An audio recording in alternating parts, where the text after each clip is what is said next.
ನಾವು ಈ ದೇಶದಲ್ಲಿರುವಂಥ ಒಂದು ದೊಡ್ಡ ಕ್ಯಾನ್ಸರ್ ಪೀಡಿತದ ವಿರುದ್ಧ ಹೋರಾಟ ಮಾಡ್ಲಾಕತ್ತೀವಿ.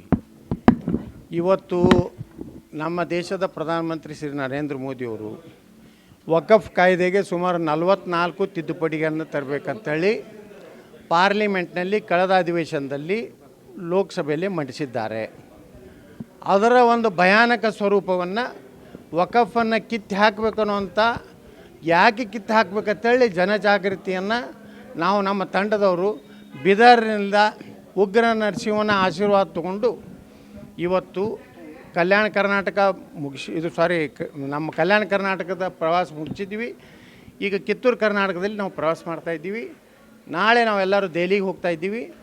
ನಾವು ಅಲ್ಲಿ ಹೋಗಿ ಒಂದು ಏನು ಇಲ್ಲಿವರೆಗೆ ನಾವು ಏನೇನು ರೈತರ ಮಠಗಳು, ಮಂದಿರಗಳ ಏನು ಇವತ್ತು ವಕಫ್ ಆಗಿದೆ ಅದ್ರ ಬಗ್ಗೆ ಮಾಹಿತಿ ಕೊಡ್ತೀವಿ. ನಮಗೆ ಸಂಬಂಧಪಟ್ಟಿದ್ದು ಜಾಯಿಂಟ್ ಪಾರ್ಲಿಮೆಂಟ್ರಿ ಕಮಿಟಿ, ಅಲ್ಲಿ ಸದಸ್ಯರುಗಳು ಭೇಟಿ ಆಗ್ತೀವಿ, ಅಲ್ಲಿ ಅಧ್ಯಕ್ಷರಿಗೆ ಭೇಟಿ ಆಗ್ತೀವಿ. ಅಷ್ಟಕ್ಕೆ ಸೀಮಿತವಾಗಿ ನಮಗೆ ಕಾರ್ಯಲಸ ಇದೆ. ಸರ್, ಈಗ ನಾಳೆ ಅಂದರೆ ನೀವು ಡೆಲ್ಲಿಗೆ ಹೊರಟಿದ್ರಿ, ಎಲ್ಲ ನಿಮ್ಮ ಟೀಮ್ ಜೊತೆಗೆ ಹೋಗ್ತೀರಾ ಅಥವಾ ಎಲ್ಲ ಟೀಮ್ ವರದಿಯನ್ನು ಇಲ್ಲಿ ಟೀಮು ಬೇರೆ ಬೇರೆ ವಿಮಾನದಾಗ ಹೋಗ್ತೀವಿ. ಮತ್ತು ಬೇರೆ ಬೇರೆ ವಿಮಾನದಲ್ಲಿ ಹೊರಟ ಟೀಮ್ನಲ್ಲಿ ಹೊಡ್ಕೊ ಬಂದಿತ್ತು ಮತ್ತು ನಾಳೆ ಹೊಡಿಬೇಡ್ರಿ. ಬೇರೆ ಬೇರೆ ನಾವು ಅವ್ರಿಗೆ ಬೆಂಗಳೂರಿನಿಂದ ಬರೋರು ಅದಾರ, ಮಂಗಳೂರಿನಿಂದ ಬರೋರು ಅದಾರ, ಹೈದರಾಬಾದ್ನಿಂದ ಬರೋರು ಅದಾರ. ಒಟ್ಟಾಗಿ ನಾವು ದಿಲ್ಲಿಯೊಳಗೆ ಒಂದೇ ಹೋಟೆಲ್ದಾಗೂ ಇರೋದಿಲ್ಲ, ಒಂದೇ ಇದ್ರಾಗ ಇರೋದಿಲ್ಲ. ಅದನ್ನು ಬಡಕತ್ತೆ ಹೊಡಿಬೇಡ್ರಿ. ಸರ್, ಈಗ ವಿಜಯೇಂದ್ರ ಹೇಳ್ತಾರೆ ಯತ್ನಾಳ್ ವಿರುದ್ಧ ಯಾವುದೇ ದೂರು ಕೊಟ್ಟಿಲ್ಲ ವರಿಷ್ಠರಿಗೆ.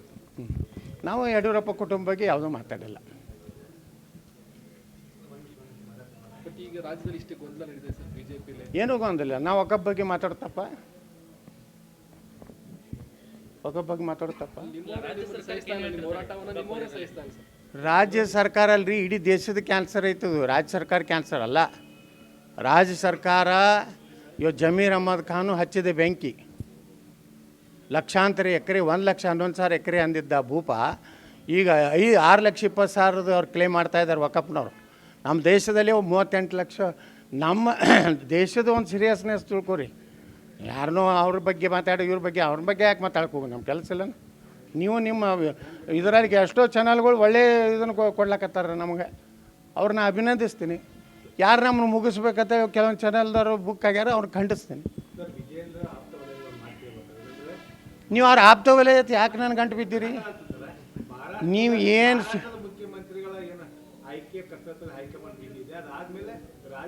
ಉಚ್ಚಾಟನೆ ಮಾಡ್ತಾರತ್ತ?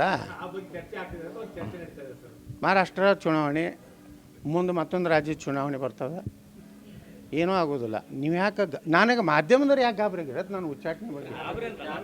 ನೀವು ಯತ್ನಾಳ್ ಉಚ್ಚಾಟನೆ ಮುಂದೇನು, ಯತ್ನಾಳ್ ಭವಿಷ್ಯ ಏನೂ ವಿಚಾರ ಮಾಡಿ